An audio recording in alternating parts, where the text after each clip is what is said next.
Hello, welcome to the third video in my series of track breakdowns for my latest album Motions, which I've just released under my alias Project AER. The track we're looking at today is called In the Shade. It's the third track on the album because, you know, we're doing these in order, so this is the third one and it's the third track. You get it.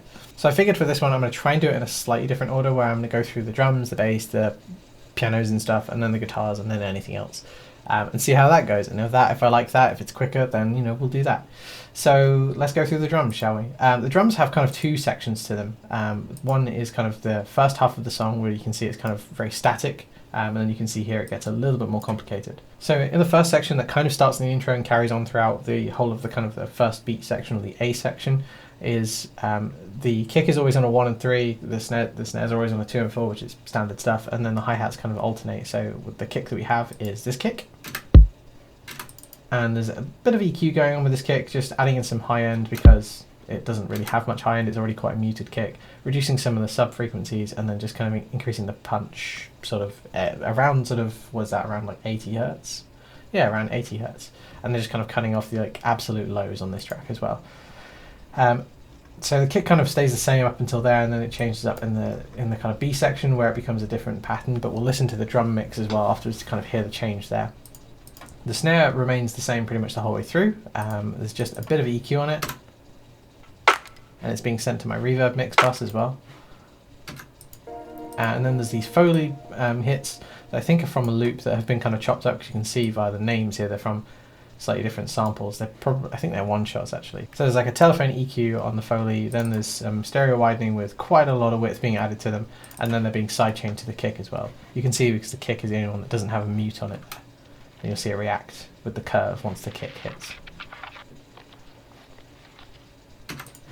And I EQ'd them quite harshly just because they're quite harsh samples, so dry they sound like this. So just helps smooth them out without kind of taking it too much high end. There's also this kind of like apple bite, which is apparently called ghetto apple, but hey. And it's kind of acts like a sweep into the kick almost, which I really like how that sort of sounds. And on its own, it sounds like this. I guess it's someone biting into an apple, I'm not too sure. And then there's two hi-hats, one that's kind of brighter than the other, and they're kind of alternating, both pan to the center, just with all the lows cut out of them, which looks like drastic, but if you look at a hi-hat sample, so even this one, for example, look at all that, like it's got low-end information, like, and you can see that the fundamentals kind of begin above like 500 hertz, so that, you know, everything else is kind of just completely unnecessary. Like, who cares what a hi-hat's doing at 50 hertz, right? So the two hi-hats together sound like this. And it alternates between them, kind of like a sort of cock.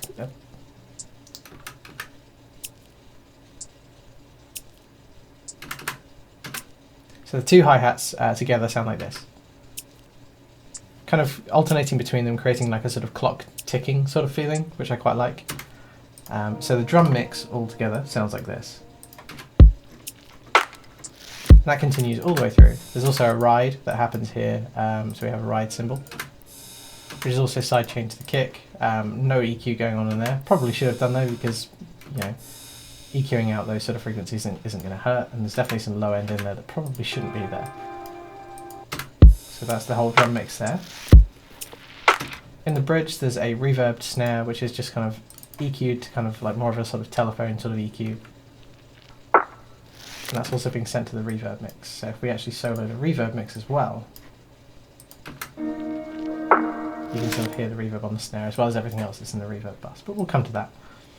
And then you have the kind of B section, as it were. There's like a reversed ride, and then we come in with a slightly different drum pattern.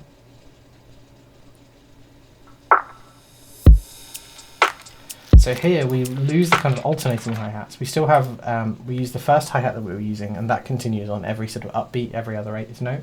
And then there's also these 16th note hi-hats, which are, this is quite an interesting one, because it's just the same sample kind of repeated, and they're the same, set to the same volume, EQ'd quite harshly, but they're also being sidechained to the kick. And what they have is a really, really slow release on them, so it creates like a sort of velocity sort of effect where it sounds like they're getting louder.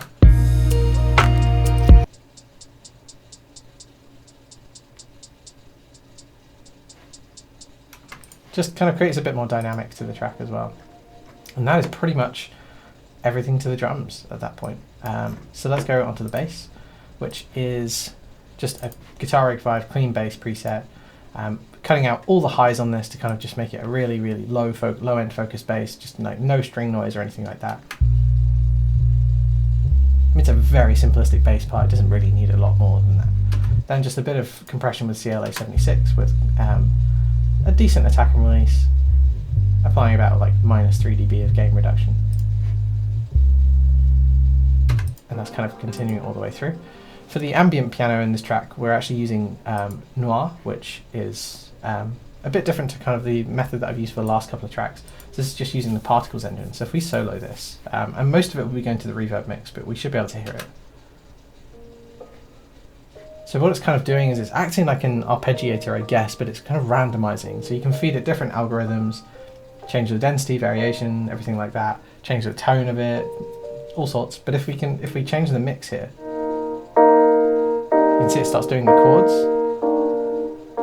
Whereas because I've got the chords being done on something else, which we'll look at in a second, it's just kind of doing these randomized piano notes, which is another way of achieving this technique. Going down a bit more, we have an unicorder, which is used in the bridge here. So it's set to 0, as you can see here. It's not actually got any dry signal, but that's because it's being sent to my reverb mix.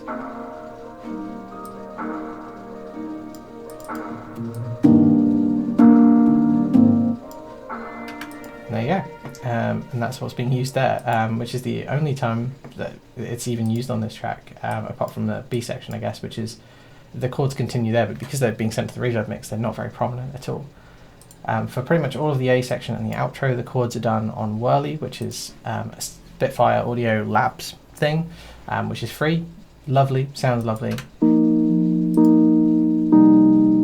Just such a lovely sound. It's the super soft Whirly DI, just sounds so lovely. It's also used again on a melody in the bridge here and in the outro.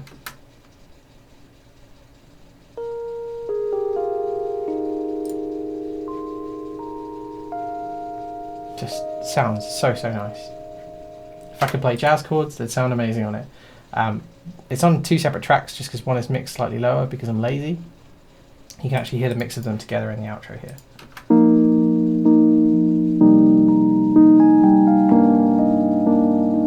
Just sounds so lovely. We then have a synth which plays the melody from the bridge, which is an absinthe thing, which I think I've just found a preset and turned off some of the other oscillators just to use this sine wave here. I don't understand how to use absinthe, but preset surfing is pretty fun with it. So that sounds like this. If you have keen ears, you might recognize that patch from my song Tiny Structures from my EP The City. It's a preset I really love. It has Minecraft vibes, which is why the MIDI region is called that. There's then a synth up, which is a serum synth, which is just using a sine wave. It's got a enveloped low-pass filter to create a sort of pluck sound, and it's got portamento on it to sort of have glide between the notes. And then it's using a MIDI FX thing from Studio One just to kind of arpeggiate it, because without it, it would just be doing the chords.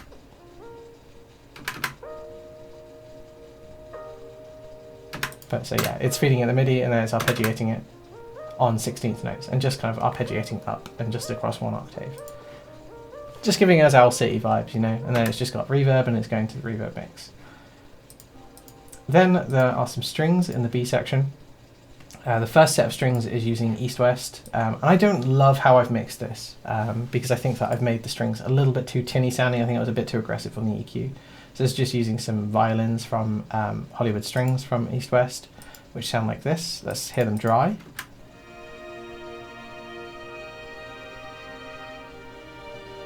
Such lovely strings. East-West strings are amazing. You just need to know how to program them. I don't know how to program them, but they are very good. But as you can see here, I was just a little bit too aggressive on the EQ, and it just kind of makes them sound like a bad speaker. Bit of reverb, and then just a bit of stereo imaging on them. And then they are layered with some Contact factory library strings from the VSL section in the orchestral bit of Contact factory library, and I'm using the viola ensemble in a tremolo articulation with pretty much the same processing on them, and that sounds like this. Let's hear it dry actually. Again, the Contact Factory library strings are really, really powerful.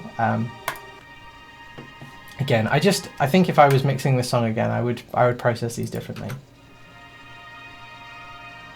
Because they're nice, I just think they sound a bit too tinny for the song, but hey. Let's move on to guitars. So guitars, there's not a huge amount of guitar stuff to this, even though the kind of main melody is kind of played on the guitar, there's not a lot of guitars in this track. The first thing is these two guitar parts, one panned left and one panned right, which kind of you hear in the intro. So that's the one on the left. Then we have the one on the right. And together.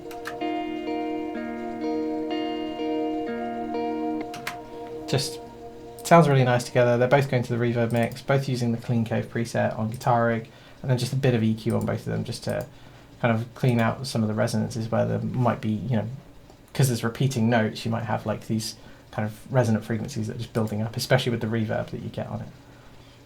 There's then the main melody on this guitar here.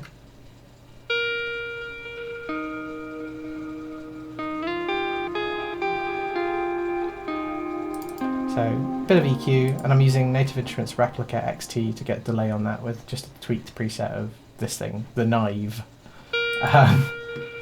So that plays for kind of the first two bars, and then there's a second guitar part underneath it here, which kind of has like a sort of call and response feeling. So the main melody is panned ever so slightly to the right. This melody doesn't have the delay on it, and it's panned to the left. So when you kind of have the two after each other, you almost have like this kind of first melody and then like a response melody.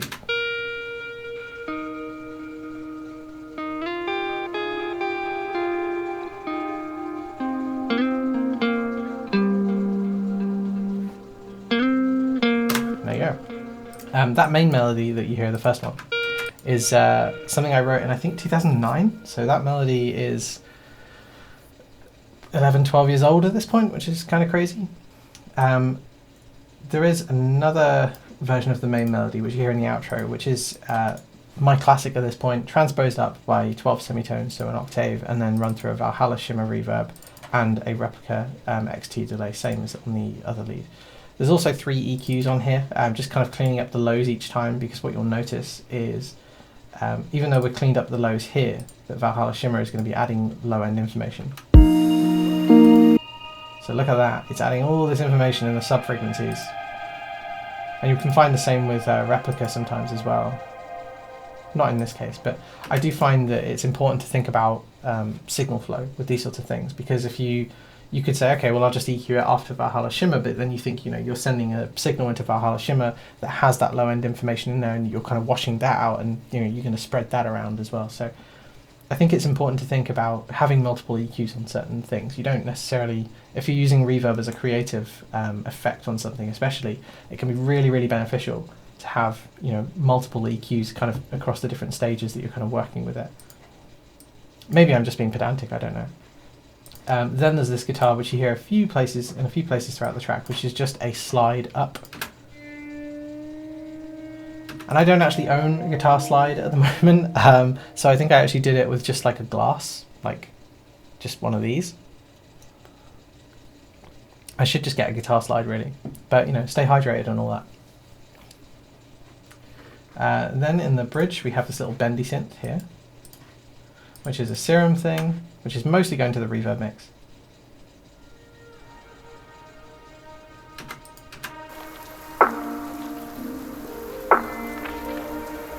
Just sounds really nice. Then there's these two sweeps here, which are Vengeance sweeps, which I probably wouldn't use these if I was making the song now, but you have this sweep, and then you have this second shorter sweep just before we go back in. And those are those two there. That's the only time they show up. And then you also have these samples that are both samples that I recorded of some rain. You have one that I recorded in August 2020, which already has some stereo widening on it, so it's a stereo sample that I have already stereoized. And then just a bit of EQ to cut out the lows and just kind of carve out a little bit of space around sort of 2.5 kilohertz, just to help the guitars kind of shine through a bit more. That's then layered up with a rain sample that I recorded in 2017 in July, which I think will be like 4 years ago, nearly to the day at the time this video goes live. And And so yeah, this was a like rainstorm. So yeah, this was a rainstorm that I recorded just late at night, nearly 11 o'clock at night, and I just remember being sat there in my bedroom with the window open and just kind of with my phone just recording. I recorded about 4 or 5 minutes of this. So a lot of EQ on this, just kind of because there's lightning in it, so you get